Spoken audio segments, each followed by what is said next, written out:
Hello guys, j'espère que vous pétez la forme. So this week we were facing the Holes and Mic Drop. I think we are too high in the ranking at this moment because I struggle a lot against the defenses, too many tarnishes, too many shitty passives, the speed contest, etc, etc. I'm trying my best, but please let me out, I beg.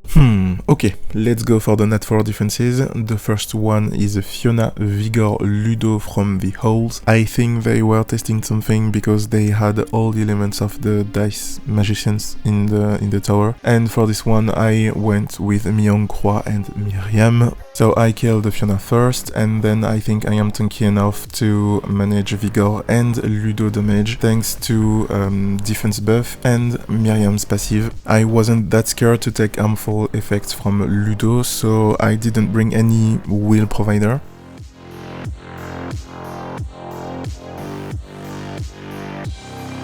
The rest of the fight was okay. I'm focusing Vigor first, then Ludo, and we are good.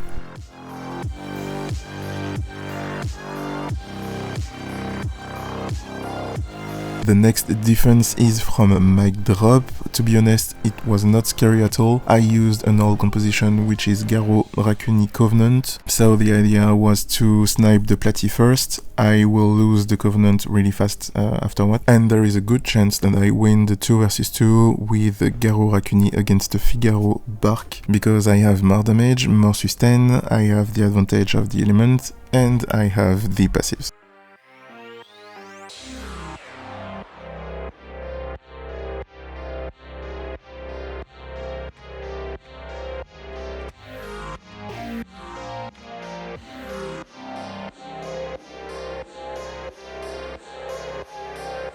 Now the problem starts with the Nat 5 defenses. The first one is Tarnisha, Bergild, Layla. I knew that Bergild would cut my composition because of her passive, but she's focusing Croix, and Croix already took his turn, so it doesn't matter at all. I am killing Tarnisha first because I don't want her to spread the defense break from Bergild. Then I want to focus Bergild because I don't want my Croix to die. He's taking the focus for the moment, but if he dies, I'm kinda cooked, and I prayed really hard that I did not underestimate the damage from Layla. Alright, I almost lost, but that pixel HP on Croix saved my ass. I said I won't touch this defense ever again. For the next one, I am using Myung, Croix and Elena. The defense is Tarnisha, Mukwol, Shazam. Escher would have been a better option here, but I am not that confident with my Swift, especially against high G3 players and high speed base units like Mukwol. So fuck it, I just picked the Raccoon. I killed Shazam first, and I hope for the Mukwol to not land too many Despairs if he is in Despair runes. And the fight went kinda better than the previous one.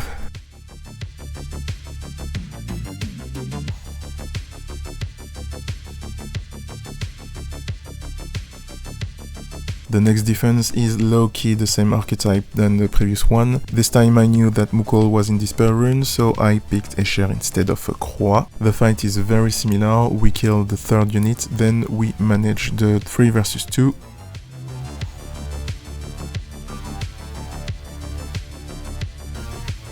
Mukwol put the threat on him, and he was already midlife when I removed it, so I just went for him and killed him.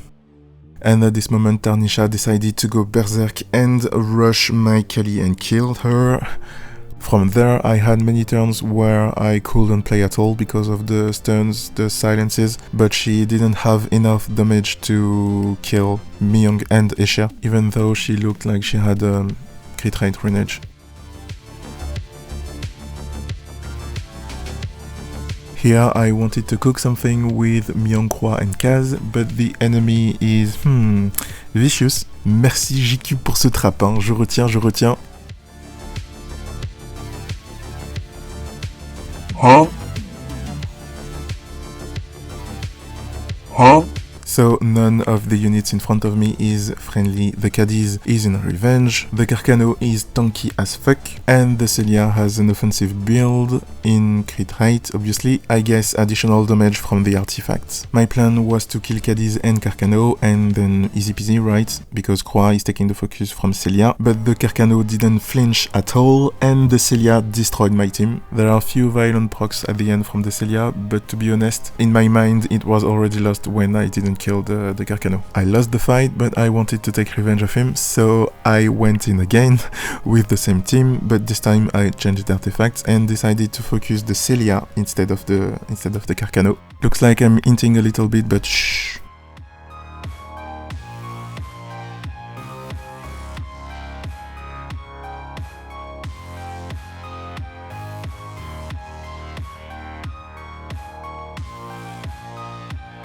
Okay, good, this time I win. If you think it was luck, maybe it was, I don't care.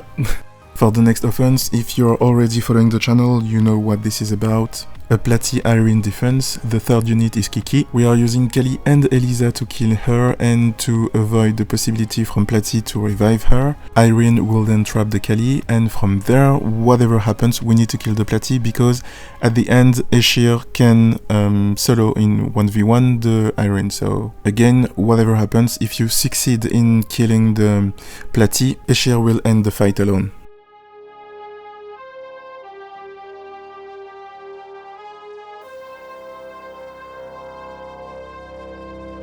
For the next fight, we are using Isabella, Chilling and Tirsa against Nephthys, Lionel and Lamiela.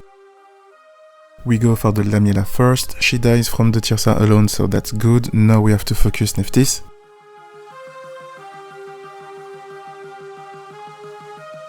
Both my nukers have a good cycling, so I will have my damage back really fast to kill the Nephthys and the Lionel.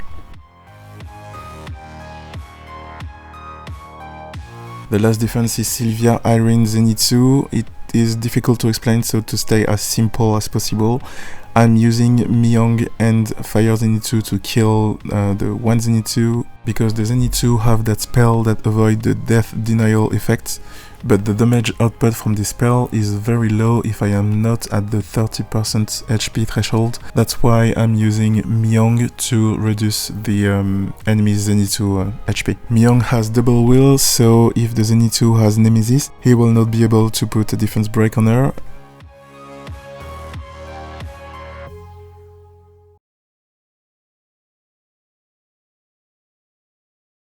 Okay, now for the results. Surprisingly, we ended at first place.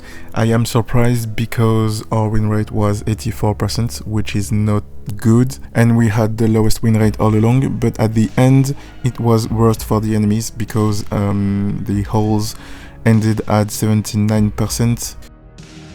By the way, hi to everyone I know, Kira, Aragolos, GQ. GG, was cool to play against you, but I guess you weren't serious at all. And Mic Drop ended the siege with 82% win rate.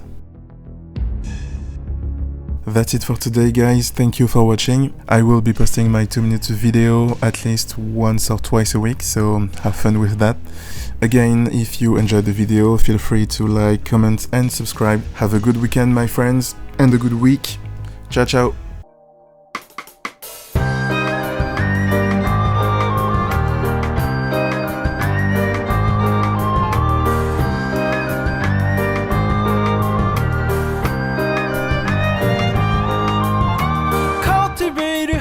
Before you idealize, motivate the wrong to make them all realize. Climbing the mountain, never coming down, breaking to the contents, never falling down.